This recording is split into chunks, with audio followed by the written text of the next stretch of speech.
యుగానికి ఒకసారి 100 ఏళ్ళకు ఒకటి వచ్చే గొప్ప చిత్రం అఖండ తాండవం. మా అభిమాన దైవం బాలయ్య గారు ఇప్పటివరకు ఎన్నో సినిమాలు, సందేశాత్మక సినిమాలు, సంచలన విజయాలు, చరిత్ర సృష్టించిన సినిమాలు అన్ని చూసాం.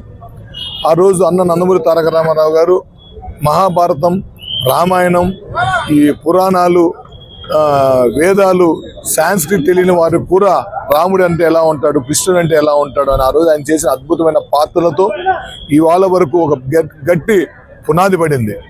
అలాంటి ఆయన తనయుడుగా అంటే నందమూరి బాలకృష్ణ గారు ఆశకి వారసత్వంగా కాకుండా నందమూరి తారక రామారావు గారి మనస్తత్వానికి వారసత్వంగా తీసుకొని ఈరోజు ప్రపంచం గర్వించదగ్గ, దేశం గర్వించదగ్గ ఒక సినిమాని సనాతన హైందవ ధర్మం నేటి సమాజానికి ఒక మేలు కొలుపులా ఉండేలాంటి ఒక గొప్ప ప్రయత్నం చేసి ఈ సినిమా గురించి ఎవరైనా ఎలా ఉందని అడిగితే మనం చాలా సినిమాలకి హిట్ అని, సూపర్ హిట్ అని, బ్లాక్ బాస్టర్స్ అని చెప్తాం. కానీ ఈ సినిమాకు ఒకటే మాట, నవ్వుతో నా భవిష్యత్.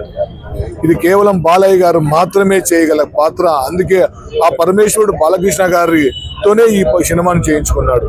ఎన్ని దుష్టశక్తులు అడ్డొచ్చినా, ఎన్ని అడ్డంకులు ఎదురొచ్చినా కూడా ఈ సినిమా ఆ పరమేశ్వరుని ఆశీస్సులతో ఈ రోజు ప్రపంచవ్యాప్తంగా శివ తాండవం చేస్తూ ఉంది.